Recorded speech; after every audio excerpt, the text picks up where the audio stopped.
Listen to the sea. Beneath its calm surface, the deep remembers. It remembers the rise of mountains and the fall of kingdoms. It remembers the roar of storms and the hush that follows. It remembers cities that no longer breathe and names that no longer pass the lips of men. And among those names, one has never been forgotten. Atlantis. Long ago, before Rome, before Egypt, before the first words were written, there was said to be an island beyond the pillars of Heracles, where the Atlantic meets the endless sky. A realm so vast and radiant that poets called it the crown of the world. Its hills were green as emerald, its harbors filled with white-sailed ships, its towers shone in the morning light like flame upon water. The sons of Poseidon ruled there, half god, half mortal, born of the sea's deep heart. They built a city in perfect rings, each one a circle of harmony. Land, water, land again.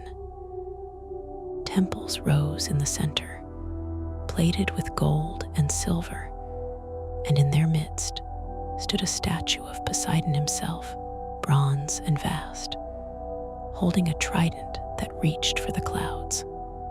In Atlantis, there was order and knowledge and power.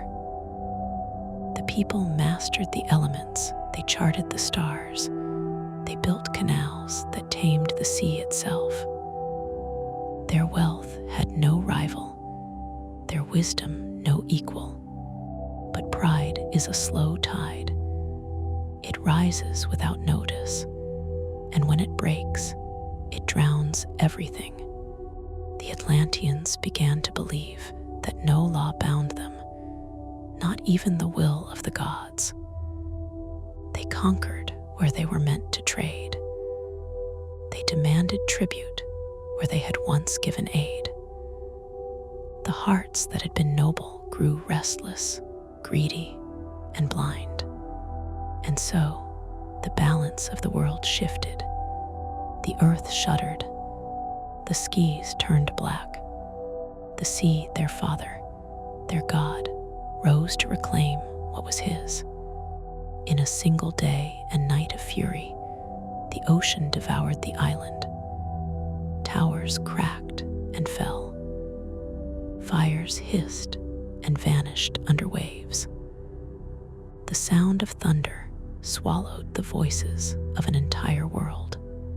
When dawn came, Atlantis was gone. Only silence remained. Yet stories are like currents.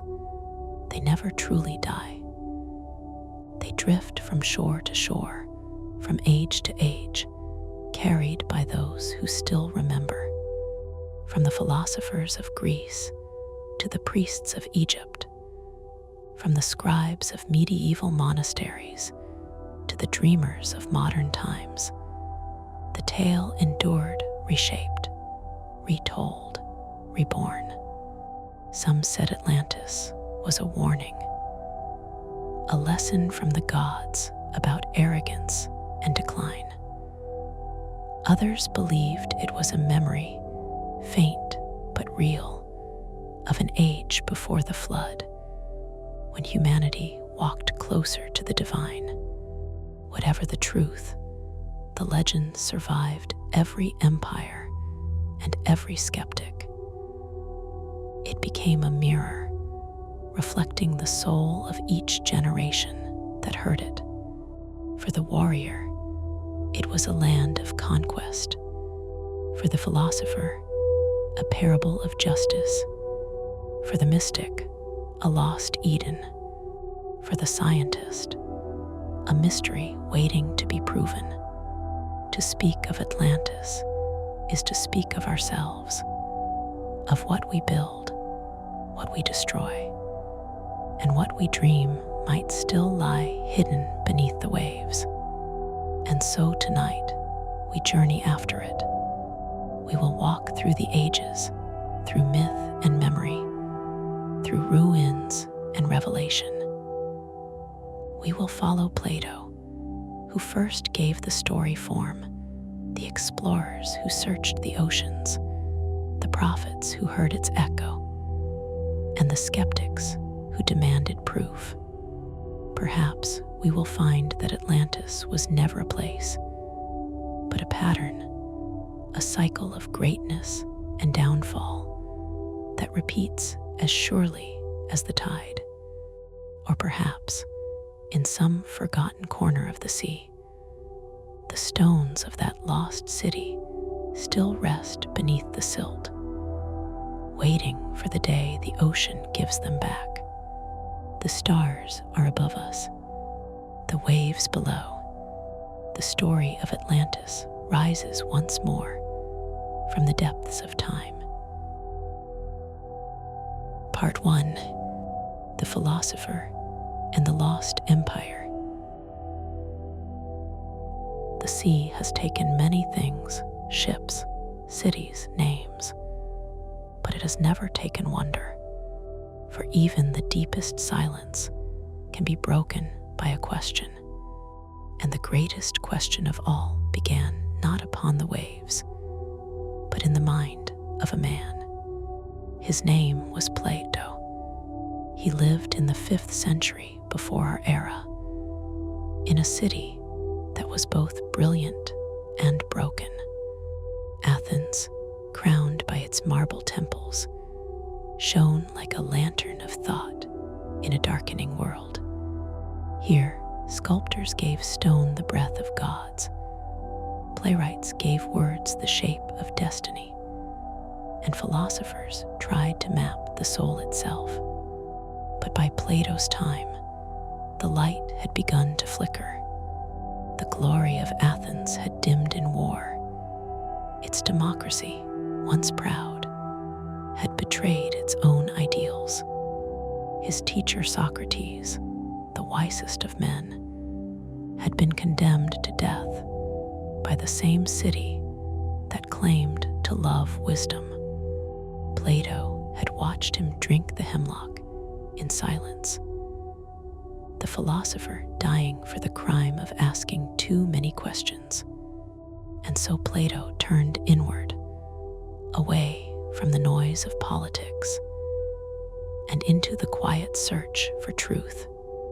He built his academy, a garden of learning beyond the city walls, where students gathered to think as others prayed, with devotion. There, amid scrolls and shadows, he tried to answer what the world itself seemed to ask. What is justice? What is virtue? What is the fate of civilizations that forget both? To answer, he turned not only to logic, but to story.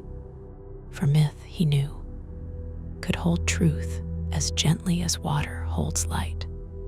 In 2 of his dialogues, Timaeus and Critias, he let that light flow into words that would outlast empires. He wrote of a time older than memory, when gods and mortals still shared the same horizon. He wrote of a civilization that rose in perfection and fell in pride. He wrote of Atlantis. He claimed the story was not his own. It had been told, he said, by Solon, the ancient lawgiver of Athens, who had heard it from the priests of Egypt. In the Temple of Sighs, they had shown Solon's sacred records describing an empire beyond the Western Sea, an empire vast and glorious that perished in a single night. O Solon, the high priest had said, you Greeks are but children. You remember no old age of mankind, no floods, no fires that have erased your past. But here we keep the memory of what the world has forgotten. Solon listened, astonished. The priests spoke of a war between ancient Athens and the mighty island of Atlantis. How Athens, guided by virtue, had stood alone against tyranny and prevailed, and how, afterward, both victor and foe had been destroyed by the wrath of nature itself. Solon promised to bring the tale home and set it into verse, but age overtook him before he could finish. The story passed through his descendants, whispered from generation to generation, until it reached the mind of Plato, and through him, the world. And so the philosopher took up the thread of legend and wove it into the fabric of thought. He wrote that the island of Atlantis lay beyond the pillars of Heracles, greater than Libya and Asia combined. Its kings descended from Poseidon himself. Its cities were rich in metals and art. Its harbors thronged with ships, its people strong, wise, and just. But over time, the divine portion in them faded, and the mortal grew strong. Greed replaced harmony. Power devoured virtue. And when the gods saw their corruption, they punished them, not in anger, but in balance. In one day and one night of disaster, Atlantis sank beneath the sea. When Plato wrote those words, he was not describing the past. He was describing the future. For in his own Athens, he had seen the same pattern beginning again. He had watched democracy turn to vanity, wisdom to noise, discipline to decay. He had watched men trade truth for applause. He had watched his city, once the teacher of nations, crumble beneath the weight of its pride. Atlantis, then, was not just a lost island. It was a mirror, a reflection of every civilization that climbs too high, forgets its limits, and is swept away. In that sense, the story was not about water, but about time. For history, like the sea, has tides. It rises and falls with the same rhythm, the same silence between waves. Plato's listeners must have leaned forward as he spoke, half afraid, half enchanted. Was he warning them or describing them? Could their own Athens, shining and wise, one day sink as Atlantis did? He gave them no answer. Philosophers seldom do. They plant questions like seeds and let the centuries decide what grows. But Plato's myth was different. It did not fade as other stories did. It lingered too vivid, too precise, too haunting. The dimensions of the island, the layout of its city, the number of its kings, the measure of its canals. These details felt too real to dismiss. Scholars debated. Some said Plato had invented it entirely, a parable in the guise of memory. Others insisted he had preserved the echo of an actual world, perhaps one erased by flood, fire, or the slow forgetting of mankind. And a few, caught between the two, whispered that truth and symbol are not enemies, but mirrors reflecting each other. To Plato, that was likely enough. He cared less for where Atlantis stood than for what it meant. It was the anatomy of civilization itself, born in virtue, consumed by pride, lost in silence. Imagine him now, an old man walking the shore of the Aegean Sea, wind tangles his hair. The sand crunches beneath his feet. He gazes at the horizon and sees not distance, but memory, the line where knowledge ends and myth begins. He thinks of Socrates, who had said that wisdom begins with knowing how little we know. He thinks of Athens and how even the greatest city is no safer from ruin than a ship in storm. He whispers to the waves, "All things that rise from the sea will one day return to it." In that single sentence lies the spirit of his story, and perhaps of all history. Centuries later, his words would cross the world.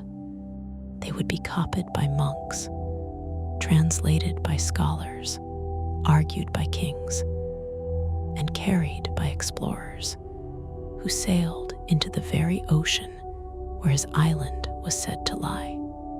Atlantis, once a parable, became a compass. It guided dreamers westward. It fed the hunger that built empires. It turned from warning to promise, from tragedy to hope. And yet, beneath every version, Plato's heartbeat remained, the quiet truth that civilizations are mortal and wisdom is easily drowned. That is why his myth endures. It is not simply the memory of a lost world, but the reflection of our own. Each age that reads it sees itself upon the surface of the water, sometimes shining, sometimes trembling. To the conqueror, Atlantis is proof that greatness is divine right. To the thinker, it is proof that even divinity decays. To the modern seeker, it is the eternal reminder that knowledge without virtue is the first wave of destruction. And so, though the sea has long since swallowed the island, it has never silenced the question it left behind. Was Atlantis real, or is it merely the shape our longing takes when we imagine a better past? Perhaps it is both. Perhaps every myth is a fossil of truth, pressed by time into symbol. Perhaps Atlantis was not destroyed at all, but transformed from city into story, from stone into idea, from history into mirror. And when we look into that mirror, what we see depends on what we have become. Plato gave the world a mystery without end, one that moves like water, reflecting light, but revealing depth only to those who dive. And even now, more than 2,000 years later, we are still diving. We are still listening for the pulse beneath the waves, still chasing the shimmer of something that might once have been real. For the story of Atlantis is not finished. It begins each time a thinker questions pride, each time a people forgets its gods, each time the sea rises a little higher against the shore. It begins again, here now, as it always has with a philosopher, a question and the endless, remembering sea. Part 2. Ancient Echoes and Possible Inspirations. The legend of Atlantis did not end with Plato's pen. It slipped beyond Athens, carried on parchment and memory, crossing centuries like a traveler who never sleeps. Wherever it went, it found older voices waiting stories that seemed to remember the same loss in different tongues. Long before Greece had named her gods, other peoples had told of worlds drowned and reborn. In the temples of Egypt, the priests spoke of floods that had come not once, but many times, purges of the earth when mankind grew proud. They said that after each destruction, a few survivors rebuilt civilization with what scraps of knowledge they could save. The Nile, they believed, was the river that remembered everything. The measure of seasons, the fall of kingdoms, the tears of the gods themselves. When Plato heard this, he must have felt the stirring of recognition. Had the sea that took Atlantis not done the same erasing, yet preserving in its depths the shape of what was lost? Across the desert, in the tablets of Mesopotamia, another echo waited. Clay lines spoke of a righteous man named Utnapishtim, warned by the gods to build a ship before the waters rose. The deluge came, endless and dark. When it passed, the world was changed. The tale found new breath in the Hebrew Genesis, where Noah floated above the ruin of mankind, and a rainbow sealed the promise that the flood would not return. Different lands, different names, yet the same rhythm: pride, warning, ruin, renewal. The same tide that Plato heard in the silence of history. To the ancient Hindus, creation itself began with a flood. Their god Vishnu, in the form of a fish, guided the seed of life through storm and darkness to a new dawn. In China, legends told of the great Yu, who tamed the waters when they rose to drown the plains. And in the Americas, half a world Plato never knew. The Maya and the Inca remembered earlier ages destroyed by fire and sea. Everywhere, humanity seemed to recall a time when the ocean reached out and reminded us who was master. Was Plato merely weaving these echoes into a single vision? Or do all those memories point to one forgotten event? A catastrophe so vast it left its imprint on every human tongue. The question drifts through history like mist over the water, the memory of fire and stone. Some scholars turn to the Aegean, to an island called Thera, now Santorini. There, long before Plato's birth, a mountain exploded with the power of the gods. The heart of the island vanished into the sea. The sky turned black for weeks. Ash rained upon Crete, upon Egypt, perhaps even upon the young Greece that would one day tell of Atlantis.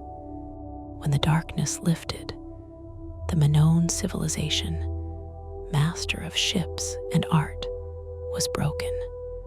Its palaces stood empty, its trade routes silent. Is it coincidence that Thera's caldera still forms a ring of islands, land and water in concentric circles, like the city Plato described? Or that its people worshipped bulls and built labyrinthine palaces whose frescoes glowed with the color of the sea?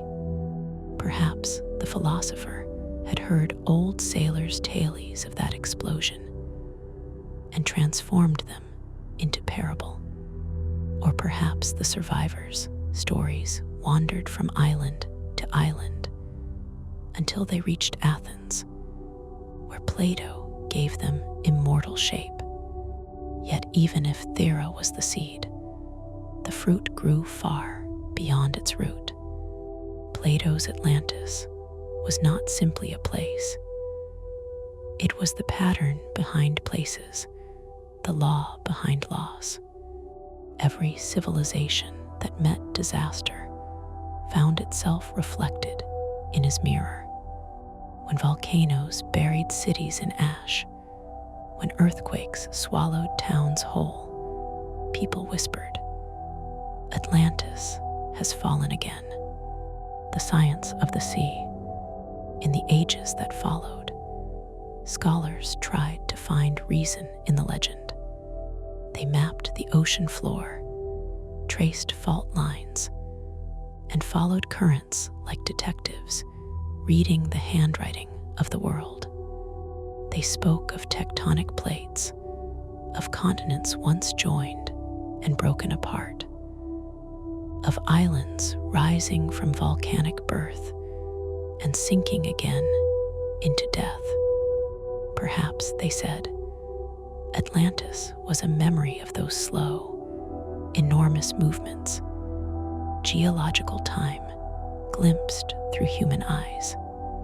Others turned to the Ice Age, when seas were lower and land connected continents, when the glaciers melted and the waters rose, whole regions vanished. The Doggerland between Britain and Europe, the plains of the Black Sea, the coasts of India and Indonesia, all drowned beneath the returning tide. Could ancient eyes have watched their world disappear, and generations later called it by one name, Atlantis? To the modern scientist, the myth may be only poetry written by erosion and flood. But even science, at its deepest, begins in wonder. And the wonder is the same that moved Plato. He too sought order in chaos, meaning in the rhythm of destruction. For in both geology and myth, the law is identical. Nothing created is permanent, and yet nothing is truly lost. The memory carried by stone. Travel now in the mind to the great ruins of the world. Baalbek, Tiwanaku, Machu Picchu, Göbekli Tepe. Each stands older than it should be, more precise than memory allows. Ancient builders cut granite as if it were clay. They aligned temples to stars long vanished from their positions. Were these the children of forgotten teachers? Echoes of a mother civilization drowned in the sea? Or is that thought itself the echo? Humanity's longing for origins grander than chance. The question lingers in every stone. Archaeologists measure, poets listen. Each hears what the other cannot. The priest and the philosopher. Let us return for a moment to the meeting at Sais. Picture Solon, the Athenian statesman, gray of beard, but keen of eye, standing beneath the columns of the Egyptian temple. Around him burn lamps of perfumed oil. On the walls, hieroglyphs glimmer like constellations. An aged priest unrolls a scroll as fragile as dust and begins to speak. His voice is low, rhythmic, almost like the sea. He tells Solon of cycles, of the earth purified by flood and flame, of kingdoms erased and reborn, of an island beyond the western horizon that fell when men forgot the gods. As he speaks, the wind outside shifts. The desert breathes in and out like a sleeping beast. And Solon, listening, feels something deeper than history stir, the weight of all human forgetting. When he returns to Greece, he carries not proof, but presence. The sense that beneath the surface of the world lies a vast memory, and that one day someone will give it voice. That someone will be Plato, the philosopher's dream. In his dialogues, Plato hides as much as he reveals. He writes of Atlantis as if quoting ancient record, yet fills his story with the logic of morality. To him, the island's fall is not merely physical. It is spiritual entropy, the divine flame smothered by greed. Atlantis is Athens magnified, Greece universalized, humanity mirrored in myth. Still, there are moments when his words grow too vivid for allegory, when his description moves like memory rather than metaphor. The canals measured in exact stadia, the names of kings, the ringed city gleaming in the sun. At such moments, it is as though the philosopher forgets he is teaching and becomes the storyteller he never meant to be. Did he dream the island, or did the island dream through him? The echo beyond time. After Plato's death, the legend wandered freely. Historians copied it, doubters mocked it, believers searched for it, but none could silence it, because it carried something older than fact, the rhythm of loss. The Egyptians had called it Zep Tepi, the first time, the Hebrews the flood, the Greeks Atlantis. Each spoke of a world destroyed so another might begin. Each warned that forgetting the sacred invites the sea. Perhaps that is why the story still survives, because beneath the details, the metals, the temples, the kings, lies a single universal truth.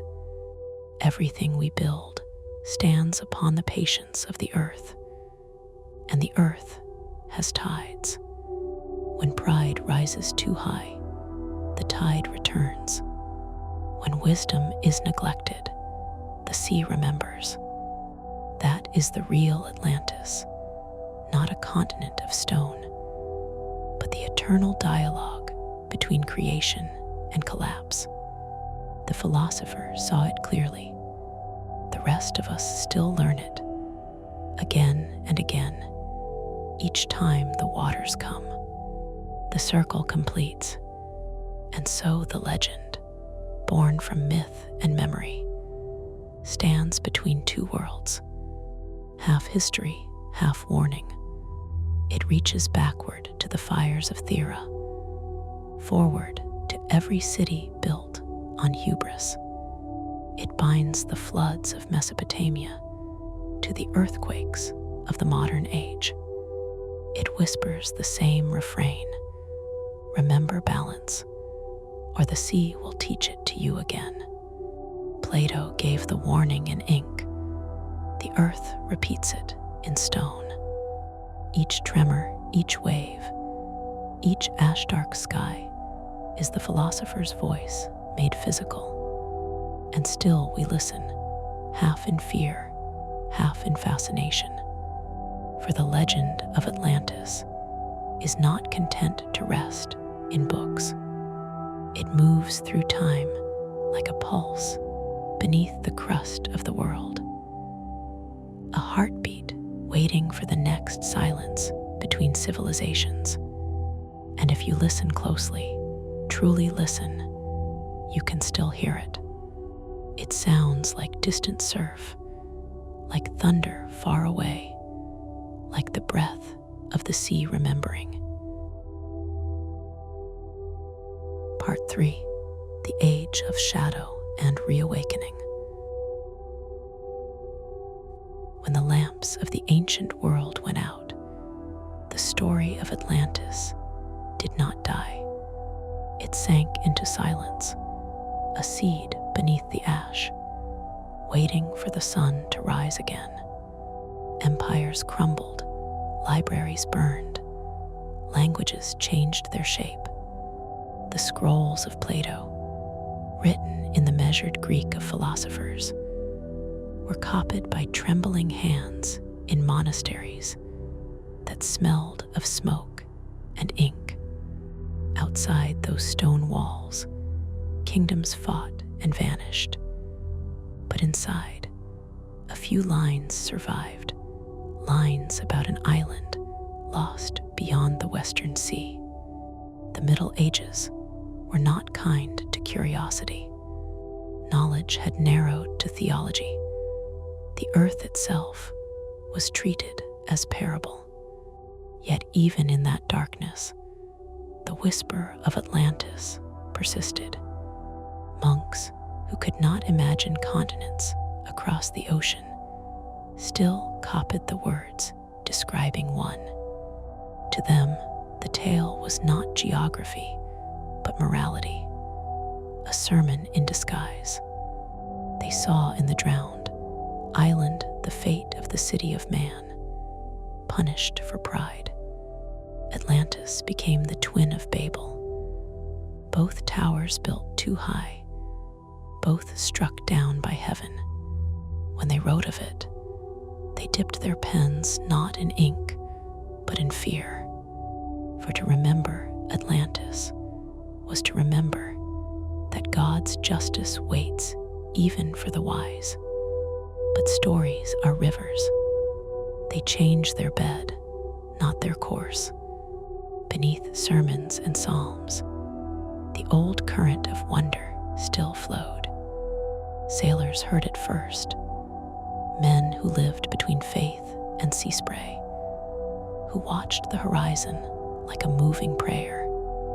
They told one another of islands that appeared and vanished, of lights beneath the waves, of bells tolling where no church stood. They called them Antalya, Brazil, Hy-Brasil, St. Brendan's Isle. Each was said to lie somewhere west, past the edge of the maps, places that might have been dreams or memories or both. The sea was full of ghosts, and all of them had Atlantis in their bones, the guardians of memory. In the scriptoria of Europe, parchment after parchment bore the name Plato. Arab translators carried his words eastward to Baghdad and Cordoba, where scholars of the Caliphate read them by lamplight and wondered. To them, Atlantis was not heresy, but puzzle. Could the drowned kingdom be reconciled with Aristotle's physics, with the perfect spheres of the cosmos? They argued, measured, speculated, and in doing so, kept the flame alive. The legend became a question, hidden inside philosophy.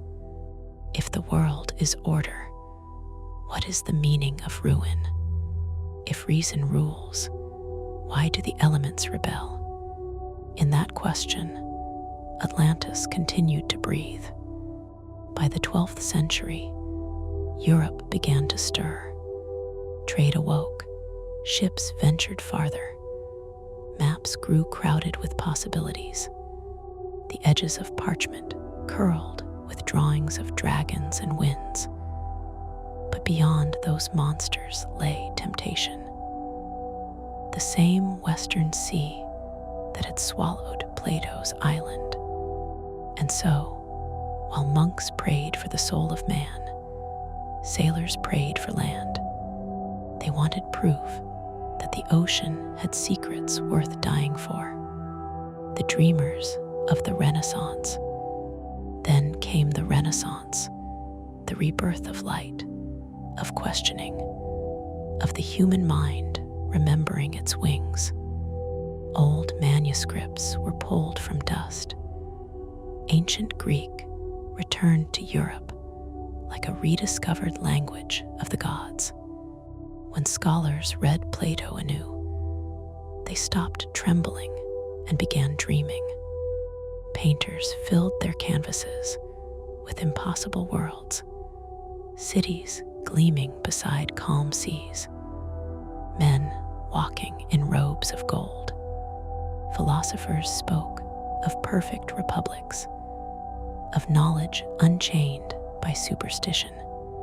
Atlantis, once a warning, became a promise. To the thinkers of Florence and Venice, the lost island was not destruction, but potential proof that somewhere, sometime, mankind had achieved harmony between nature and reason. If it had happened once, could it not happen again? They began to speak of utopia, the good place that exists nowhere, and they painted Atlantis upon that invisible map. Libraries whispered of it. Travelers claimed to see its reflection in distant lands, in Spain and Portugal, where ships were being built to pierce the horizon. The legend turned into prophecy. If Atlantis had sunk, perhaps its fragments still waited beyond the ocean. To find them was not just adventure, it was redemption, the crossing of the West. And so the 15th century unfurled its sails. The world that had prayed for salvation now prayed for wind. Caravels left the harbors of Lisbon and Cadiz, their decks creaking under the weight of hope and hunger. Each carried a different faith, but the same question: what lies beyond the sea? Some of those sailors believed they were sailing toward Atlantis. They called the western waters the Sea of Darkness, but in its darkness, they sought the light of lost knowledge. When they reached new continents, lands with mountains of silver and empires of gold, many swore that they had found its survivors. The temples of the Aztecs and Incas, with their terraces and sun-gilded walls, seemed echoes of Plato's city. The very name Antilles on the maps of the Caribbean was born from Antilia, the phantom island that might have been Atlantis in disguise. Europe rejoiced. What had been myth was now geography, but in the fever of discovery, the moral heart of the legend was forgotten again. Atlantis had once fallen for pride. Now pride claimed to have rediscovered it. The philosophers reborn. While sailors charted the oceans, thinkers charted the mind. In England, Francis Bacon wrote of the new Atlantis, a land where science served virtue, and knowledge was used to heal, not rule. In France, Descartes dreamed of order as precise as Plato's geometry. In Germany, mystics whispered that Atlantis was not lost in space, but in spirit, that it sleeps inside the human soul, awaiting awakening. Even the church, once wary, began to weave the island into providence. Perhaps, theologians said, the flood of Noah and the fall of Atlantis were one, and the same God's reminder that creation has limits, that paradise without humility becomes punishment, and thus the myth became scripture by another name. The map makers of the invisible, the Renaissance map was never blank. It teemed with angels blowing wind, with sea monsters curling through waves, with names half real, half dream. Among them, one word appeared again and again: Atlantis. Cartographers placed it wherever the ocean seemed most empty. West of Spain, near the Azores, under the Tropic of Cancer. Each new expedition shifted it farther, as if the island itself fled from certainty. But even when maps changed, the longing remained. For the Renaissance mind, Atlantis was the symbol of a perfect synthesis. Art and reason, faith and nature, man and God.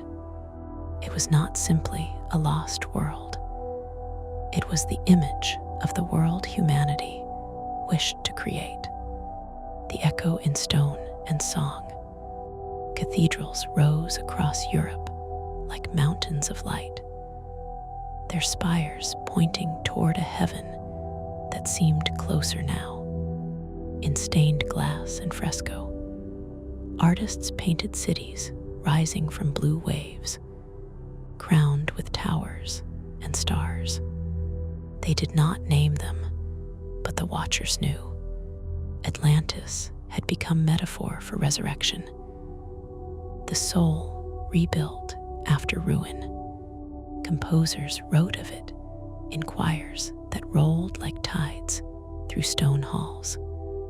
Poets wove its syllables into hymns for discovery, lamentations for loss. Even kings, wrapped in ermine and ambition, used the legend to cloak their empires in destiny. If they conquered the oceans, they said, they were merely reclaiming the inheritance of Atlantis. But the sea never gives back what it has taken. It allows only reflection.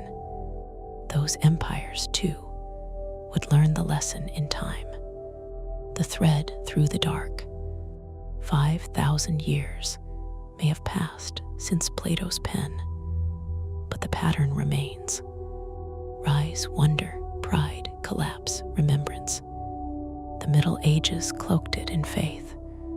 The Renaissance draped it in reason. Yet the pulse was unchanged. Each age looked into the water and saw itself, saint, scholar, conqueror, shimmering for a moment before the tide erased it. The philosopher's warning still murmured beneath the music of progress. Every golden age carries within it the shadow of its own ending. Atlantis, ever drowned, ever reborn, is that shadow given name. And so the story moved forward once more, from parchment to print, from legend to obsession. The age of exploration had given the myth new maps. The age of enlightenment would soon give it new questions. But before the next dawn, before telescopes replaced tridents, there would be one last moment of reverence, the breath between wonder and analysis. That moment is the one we stand in now. The hush before a new world is born. The silence in which the sea draws back its curtain. The pause between remembering and knowing. Listen, the ocean still moves beneath all our progress. Its pulse has not changed since Plato dreamed his island. It waits, as it always has, for us to remember what we truly seek, not the coordinates of Atlantis, but the meaning of its fall. Part 4. The Age of Discovery and Enlightenment. The sea has always been a mirror. It reflects not only the sky above it, but the heart that dares to cross it. And in the centuries that followed the Renaissance, men began to see their own reflection upon its surface, curious, restless, and hungry for certainty. They called it the Age of Discovery. But what they truly sought was not land. It was meaning. They had heard the whisper of Atlantis in every tide. Now they wished to touch it, measure it, conquer it, or prove it false. For the age that had once prayed to the ocean was now ready to dissect it. The inheritors of the sea. The 16th century dawned with the world unfolding like a map. The great ships of Europe, Spain, Portugal, England, France, cut paths through oceans that had once been boundaries of imagination. The Atlantic, once the abyss where Atlantis had drowned, became a highway of empire. Sailors spoke of new islands, some real, some born of cloud and rumor. Every unfamiliar shore was haunted by the same question. Could this be the place? The mountains of Peru, the coasts of Brazil, the jungles of Guyana, all were weighed against Plato's words. The Spanish chroniclers, dazzled by gold and cruelty, looked upon the temples of the New World and saw the echo of a lost age. They wrote that the Inca, the Maya, the Aztec might be the children of Atlantis, scattered by the flood and reborn beneath the sun. The resemblance was seductive. Terraces carved into mountains, canals crossing cities, worship of the sun and sea, even their myths of gods who came across the water to teach men, seemed like Atlantis remembering itself. And so, in the very act of conquest, the dream revived. Every treasure taken, every ruin mapped, was interpreted as evidence. The conquerors, blind to their own reflection, believed they were rediscovering paradise, not destroying it again. But the sea, patient as eternity, has a sense of irony.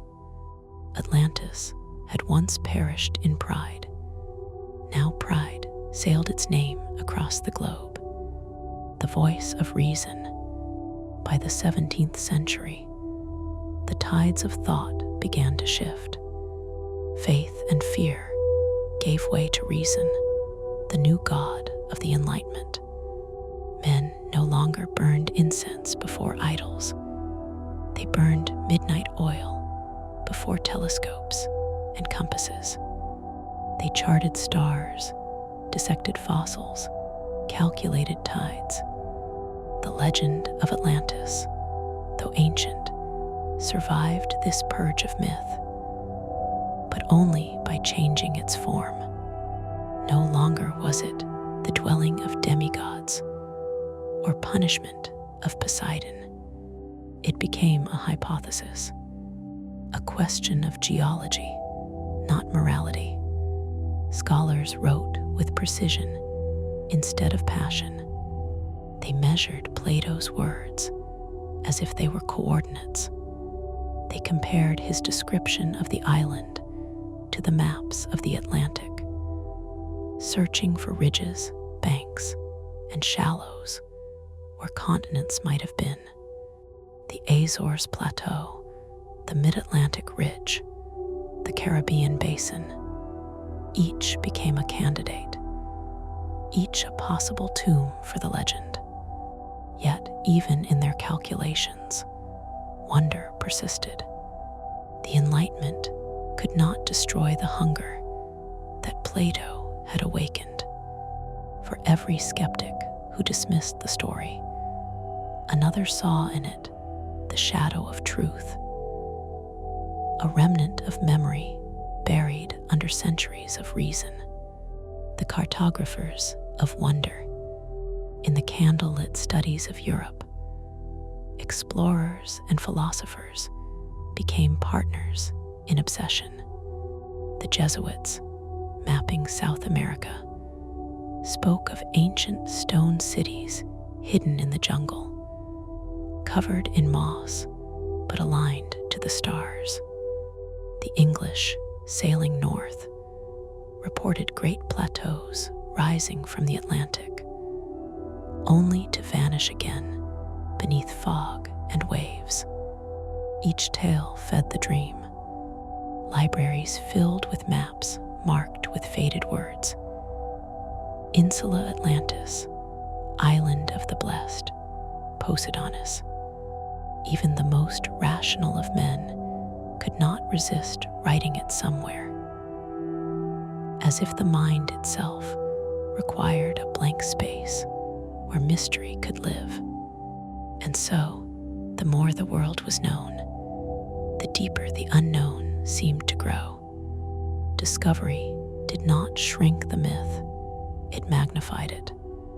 For every coastline measured, another horizon appeared, and in every new land, humanity saw not strangers, but its own forgotten reflection, echoes of a world that once was, or might yet be again.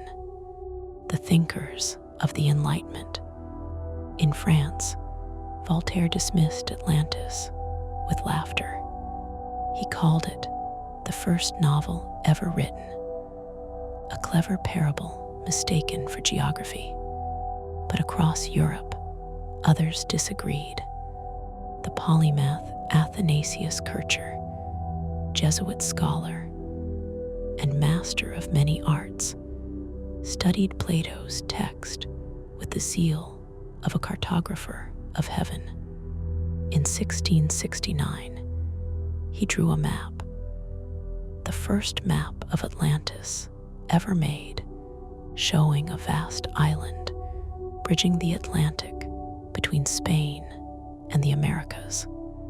He filled it with mountains, rivers, and temples, as if knowledge itself could resurrect the drowned. He wrote, "Here once lay Atlantis, the greatest empire of the world, now swallowed by the sea."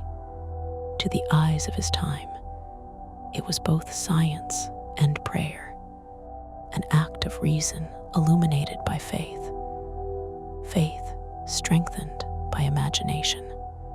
In England, Francis Bacon reimagined the lost land in his new Atlantis, not as a ruin, but as an ideal.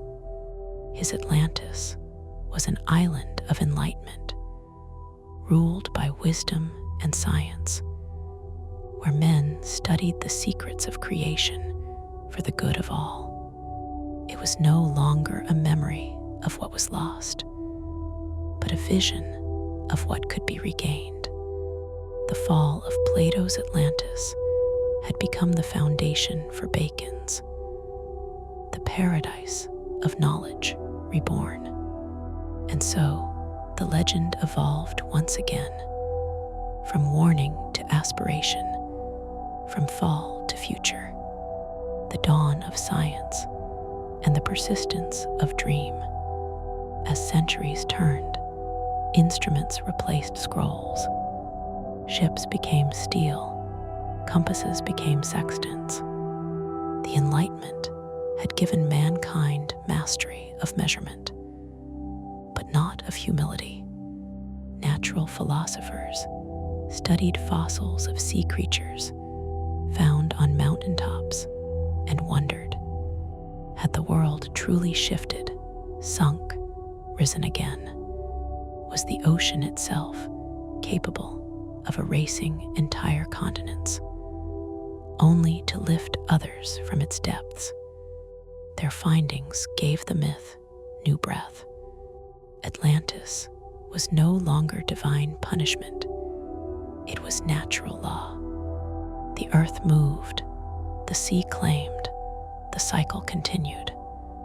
Even skeptics, peering through microscopes, began to sound like poets. The German polymath Leibniz suggested that ancient cataclysms might have destroyed lands now hidden below the waves. Others proposed that humanity's oldest stories, from Noah to Deucalion to Atlantis, were the fragmented memory of these geological revolutions. The flood, once moral, became material, but its meaning did not fade.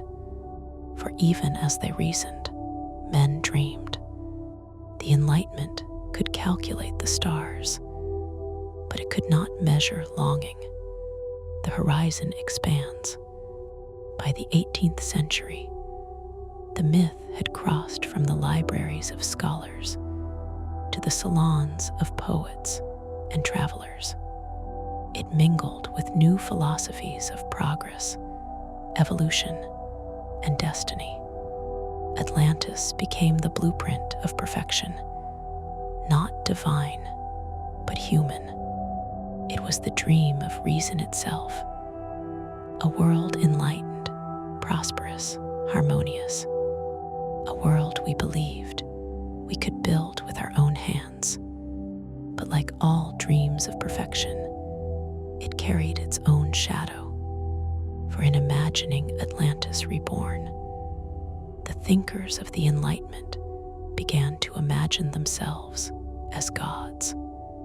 And so, unknowingly, the cycle prepared to turn again. They mapped the heavens, but not their own hearts. They built machines that harnessed lightning, but not the wisdom to wield it. They believed that knowledge alone could save them from the flood. Plato, watching from eternity, might have smiled not in pride, but in pity, for his lesson had been forgotten once more. That wisdom without humility is the truest drowning. The eternal return. As the Enlightenment drew to a close, the myth of Atlantis stood transformed. No longer divine retribution. It was scientific curiosity. No longer parable. It was possibility. It had survived every translation of the human soul, from temple to monastery, from scribe to scholar, from prayer to equation. And still it whispered. Still the sea remembered. When telescopes turned toward the stars and saw new worlds glowing in the dark, men wondered, might Atlantis not lie beneath us, but above, another world lost in the heavens?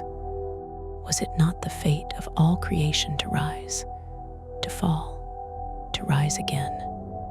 The philosopher's island had become a cosmic metaphor, its meaning stretched as wide as the universe itself. And yet, through all this expansion, one truth remained unchanged. Atlantis was not about where we have been, but what we might become, again and again, until we learn. For every age that claims enlightenment must first face its shadow, and every shadow in time will be reclaimed by the sea. Part 5, the 19th Century Revival. Science, spiritualism, and the search beneath the waves. By the dawn of the 19th century, the world had changed beyond anything Plato could have imagined. The oceans that once separated continents had become highways of steam and steel. Empires stretched from horizon to horizon. Telegraphs carried thought faster than ships carried men. The earth itself was being measured, mapped, and mastered. And yet, for all its power, all its progress, the age was haunted by an absence. The world had been explained, but it no longer felt enchanted. And so, in the shadow of iron and industry, an old whisper began to rise again. The whisper of Atlantis. It was not content to remain in philosophy. It demanded rediscovery, not in the mind, but in the flesh of the world, the rebirth of a legend. The first explorers of the industrial age did not cross the sea in search of gold, but of memory. Every new trench sounded, every volcanic island mapped, seemed to hint at something older, something sleeping. The Atlantic, that dark stage upon which Plato had set his drama, became a living laboratory of speculation. Scholars turned to geology, to archaeology, to the newborn science of the earth itself. They studied coastlines and fossils, ocean floors and fault lines, and what they found stirred imagination more than it satisfied curiosity. In 1859, Charles Darwin published On the Origin of Species, teaching that the world and its creatures were not fixed, but evolving. The same idea leapt to geology. Continents, too, must change, move, sink, rise. The crust of the earth was alive. If so, asked the dreamers, why could not Atlantis be real? Why could it not have been one of those vanished lands, pulled under by the slow breathing of the planet? For every skeptic with a compass, there appeared a visionary with conviction. The age that believed in reason still knelt before wonder. Only now, it called wonder by another name: science.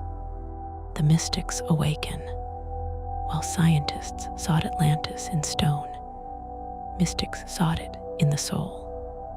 The 19th century was not only the age of laboratories and locomotives, it was also the age of spiritualism, of tables that moved, of hands that wrote in trance, of minds that claimed to see beyond time. Mediums spoke of lost civilizations beneath the sea. Clairvoyants drew maps from visions. Prophets described temples glowing with blue light under the Atlantic waves. Atlantis became the bridge between heaven and earth, between spirit and science. Among them rose a woman whose name would echo through the century: Helena Petrovna Blavatsky, founder of the Theosophical Society. In her vast, enigmatic works, Isis Unveiled and the Secret Doctrine, she declared that Atlantis was not myth, but memory, the cradle of an ancient, spiritually advanced race. The Atlanteans, she said, were not merely men, but beings of immense wisdom and power, who fell through misuse of their gifts. They had built their temples with sound, commanded the elements, traveled between dimensions. When they turned their power to pride, the earth itself rose to wash them away. Her followers believed. They saw in the story the echo of a cosmic pattern, evolution not of flesh, but of spirit. To them, Atlantis was not history lost, but destiny forgotten. Thus the myth divided. Science sought its stones, mysticism sought its soul, and both, in their own way, gave it new life. The ocean reveals its voice. In 1872, the British ship HMS Challenger set sail on the first great scientific expedition of the deep sea. Its mission: to measure, to map, to know the unknown. The crew dropped weighted lines into the dark and brought back mud and coral from depths never touched by sunlight. When they charted their data, they found something extraordinary. a vast ridge running down the center of the Atlantic Ocean, a mountain range beneath the waves. To the cautious geologists, it was an interesting discovery. To the dreamers, it was revelation. "Behold," they said, "the bones of Atlantis." Newspapers caught fire with the idea. If mountains could hide beneath the ocean, why not temples? If the earth could lift continents, why not sink them? The line between possible and mythical blurred again, and imagination rushed to fill the gap. The sea, once feared, became a stage of promise. Every sonar echo, every expedition, seemed to carry the heartbeat of something waiting below. Ignatius Donnelly and the return of belief. Then, in 1882, came the man who would revive Atlantis for the modern world. Ignatius Loyola Donnelly, congressman, scholar, dreamer, and self-declared defender of the lost truth. He published a book simply titled Atlantis, the Antediluvian World. It was more than a theory. It was a revelation dressed as research. Donnelly claimed that every great civilization, every flood myth, every pyramid and monument, every trace of early human genius had come from one source: Atlantis. He wrote with conviction, with rhythm, almost with prophecy. The Atlanteans, he said, had spread across the earth before their island sank, founding Egypt, Mexico, Peru, even the legends of the Norse and Celts. Atlantis was the mother of civilization, and its destruction, the first great fall of humankind. To the public, weary of cold rationalism, his words were intoxicating. They offered connection, a grand story that united science and scripture, myth and history. To the skeptics, it was fantasy. To the faithful, revelation. The book sold across continents. Atlantis was reborn not in temples or universities, but in the human imagination. The pulse of progress. The late 19th century was a paradox. Men built machines that could fly. They split atoms of knowledge open like seeds.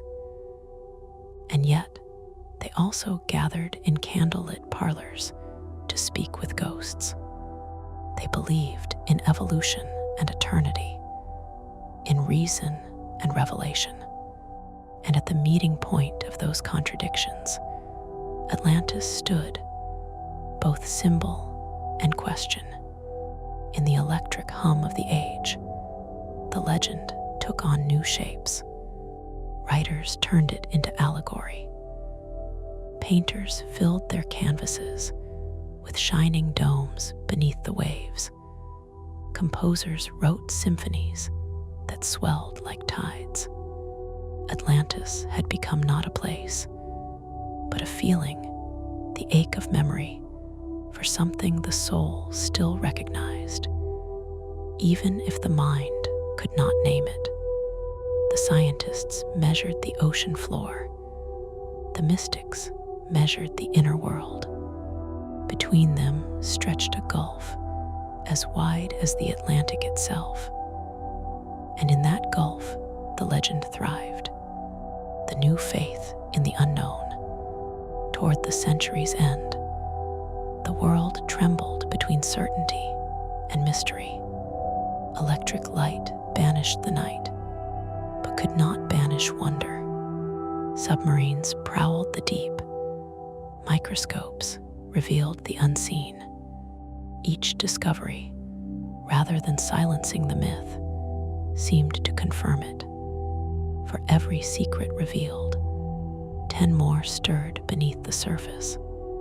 Atlantis, once a warning, became a promise again, a symbol of what humankind might recover if it could only look deep enough, both within and without. It was science's lost twin, the dream that reason could not quite extinguish. And as the century drew to a close, its shadow stretched forward. Soon, the machines of the 20th century would dive deeper than ever before.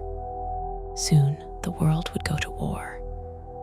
And once again, the ocean would claim the pride of men. But for now, in the age of steam and spirit, Atlantis was alive, breathing through the hum of invention and the whisper of science, a ghost straddling two worlds. The philosophers had written it, the explorers had sought it, the mystics had dreamed it, the scientists had measured its grave, and still, the sea refused to give an answer. It only murmured, as it always had. Remember. Part 6, the 20th century and the age of technology. From exploration to myth reborn, the 20th century began with thunder. It was the sound of engines, of trains and propellers, of a new kind of power. Humanity had learned to conquer distance, to pierce the clouds, to dive beneath the waves. The dream of mastery that had once doomed Atlantis was being lived again, not in myth, but in metal. And beneath that iron sky, the old legends stirred. For the deeper men went, the more the ocean seemed to remember. The machines descend. In 1912, the world built its own Atlantis, Titanic, the ship of steel and arrogance, called unsinkable. It crossed the Atlantic like a floating city, its decks bright with light, its passengers certain of safety. But when it struck the hidden ice, the lesson returned. In a single night, pride met the deep, and the sea took it without hesitation. Reporters called it tragedy. Philosophers called it symmetry. Once again, the ocean had whispered the same refrain. What rises without humility will fall without warning. But the century was not one for reflection. Its eyes were fixed on the horizon. Invention marched forward, relentless. Submarines began to move through the darkness, once reserved for dreams. Men who had once feared the deep now hunted within it. During the world wars, fleets vanished beneath the Atlantic like offerings to the god of the sea. When the waters cleared, what remained was silence, and the old question waiting. If the ocean could hide so much destruction, what else might it conceal? Could Plato's island still sleep somewhere beneath those black depths, untouched by time, surrounded by the ghosts of newer wrecks, the seekers of the deep? When peace returned, explorers came, not with tridents or faith, but with sonar and steel. The sea floor was mapped for the first time in detail. Machines sent pings into darkness, listening for echoes from a world we had never truly known. In 1949, scientists discovered the Mid-Atlantic Ridge, a vast mountain chain running from Iceland to the Southern Ocean. Its peaks and valleys stretched like the spine of a sunken continent. To the geologists, it was proof of tectonics. To the dreamers, it was confirmation. Newspapers revived the word Atlantis, as if it had been waiting centuries for print again. The modern mind, armed with data, still reached instinctively for myth. We had machines that could dive a mile beneath the waves, and still we looked for the city of the gods, Edgar Cayce and the prophets of the New World. In the 1930s, before the age of sonar, there had come another kind of explorer, not of oceans, but of consciousness. His name was Edgar Cayce, the sleeping prophet. In trance, he spoke of Atlantis as though remembering it himself. He claimed it was real, a vast empire destroyed 12,000 years ago, scattered into fragments that would one day rise again. He named its survivors: Egypt, the Yucatan, the Andes. He said its temples would be found near the Bahamas, beneath the waters of Bimini. His words spread like wildfire across a world hungry for mystery. For some, Cayce's prophecies were faith reborn. For others, fantasy. But his voice gave Atlantis new direction, not backward into memory, but forward into destiny. In 1968, divers off Bimini discovered strange rectangular stones beneath the clear Caribbean water, a formation that seemed too deliberate to be nature's work. Photographs of the so-called Bimini Road circled the world. The prophecy seemed fulfilled. Once more, the boundary between science and myth dissolved like salt in the tide. The dream on screen, as the century moved into the glow of television and cinema, Atlantis found a new home: the screen. It became a mirror for every generation's fears and desires. In the 1950s, filmmakers imagined domes beneath the sea, crystal towers glowing with alien light. To some, Atlantis was the dream of technology perfected. To others, a warning against it. Science fiction, born from the same hunger that moved Plato, dressed the ancient legend in the steel and glass of modern imagination. Atlantis was no longer only past. It became possible future. Writers and filmmakers gave it new forms. Sometimes paradise, sometimes prison, sometimes both. In their stories, the people of Atlantis were always us. Wiser, older, broken, redeemed. The age of evidence. Meanwhile, the scientists continued to listen. With sonar and seismic readings, they mapped the sea floor like cartographers of the void. The world beneath the waves was revealed to be alive. Mountains, plains, trenches deeper than any light could reach. And yet no city, no pillars, no statues, no gold, just silence and the hum of machines recording the silence. By mid-century, most scholars had turned away. Atlantis, they said, was allegory, a moral tale, not a map. But in the hearts of millions, the belief endured. The legend had passed beyond proof. It had become something larger than fact, because every discovery seemed only to confirm its necessity. We could not let go of the idea that somewhere, somehow, we had once been more than this, wiser, purer, united, and that we had lost it. Atlantis had become not a story of the past, but a question about the present.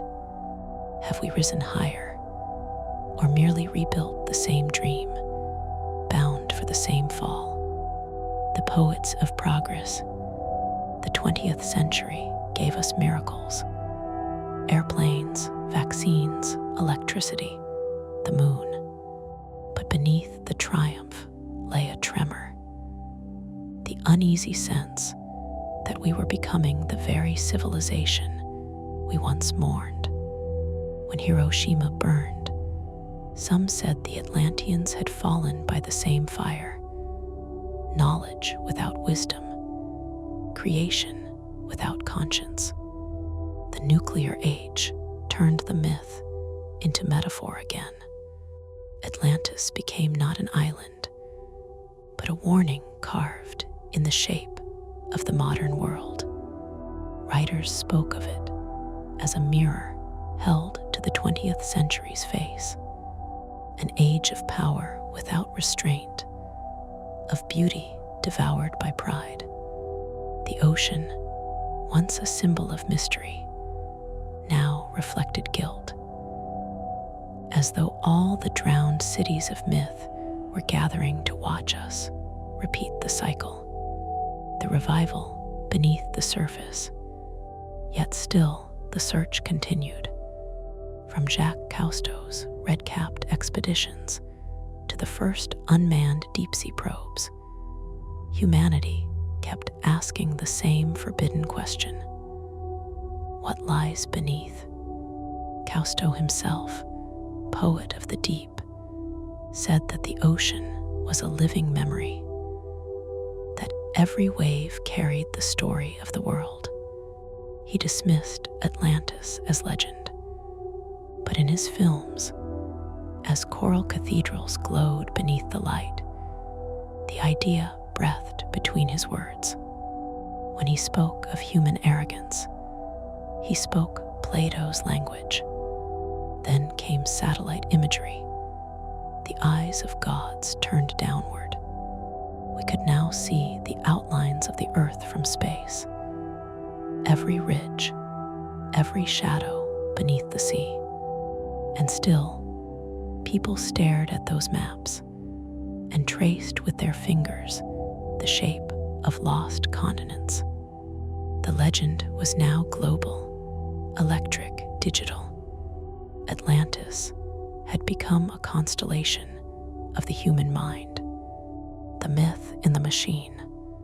As computers spread and data multiplied, the myth did what it always had: it adapted.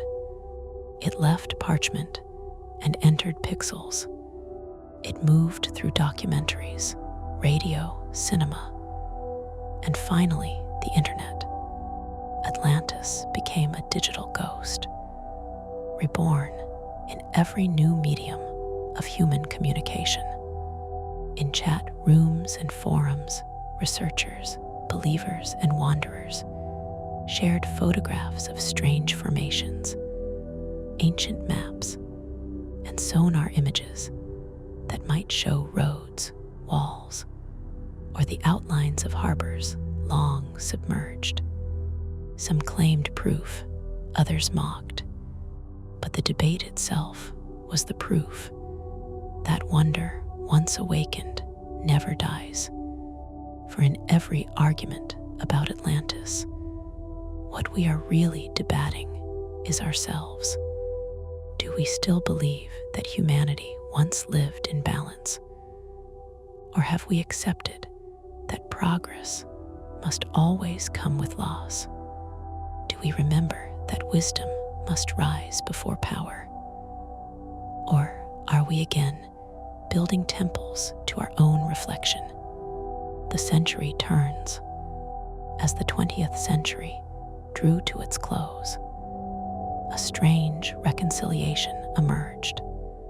Scientists, once the harshest skeptics, began to speak again of sunken worlds. Not of Plato's island, perhaps, but of the many lost cities swallowed by the sea. Off the coasts of India, Japan, and Cuba, divers found ruins, pavements, walls, pillars, carved stones, evidence that the ocean had indeed been a thief of civilizations. And so, the myth circled back into history. Atlantis was no longer impossible. It was inevitable, for the sea, in its vast memory, keeps nothing and forgets nothing. And as humanity stood at the edge of a new millennium, surrounded by satellites and circuits, the old question remained, not where was Atlantis, but what have we done with what we've learned since it fell?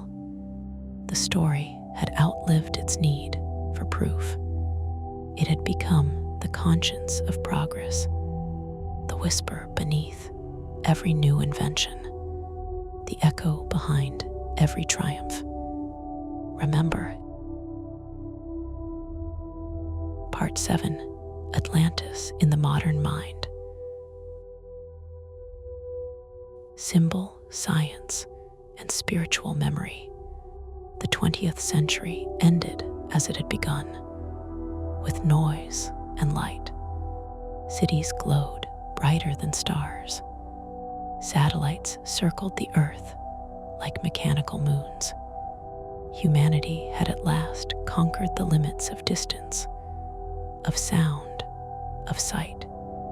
And yet, beneath the hum of technology, a silence persisted, the same ancient hush that had followed the drowning of Atlantis. It was not the silence of ignorance, but of yearning. For all the world's progress, we had not answered the oldest question: what does it mean to lose paradise and remember it? The myth enters the mind. In the new century of psychology and dream, Atlantis migrated again, from ocean to consciousness. The sea that once covered it became the human unconscious, vast, dark, filled with forgotten continents of memory. The psychoanalyst Carl Jung spoke of archetypes, the ancient patterns that live beneath reason: the mother, the hero, the shadow, the lost world. He said myths are not lies. They are languages through which the soul explains itself. Atlantis, to Jung, was not a ruin in the Atlantic, but an image rising from the collective depths, the memory of wholeness before the fall, of harmony before division. In dreams and paintings, the city reappeared, shining, half-remembered, unreachable. It was no longer geography, but psychology. The hidden order that once existed inside us and that modern life had drowned. When the astronauts looked down from orbit and saw the blue planet turning below, they too spoke like mystics. They said the Earth itself looked like Atlantis, an island of light and water, fragile, beautiful, finite. For a moment, the myth and the world became one. The age of Aquarius, the 1960s and 70s, brought rebellion, revelation, and return. Old religions crumbled, new ones shimmered in their place. Humanity, tired of wars and walls, began to seek again the wisdom it had buried. From California to Kathmandu, seekers spoke of energies, chakras, cosmic memory. Atlantis became their symbol, the civilization that had mastered both matter and spirit, then lost both through imbalance. They said we were its descendants, living through the echo of its fall. To heal the planet, we must heal the memory.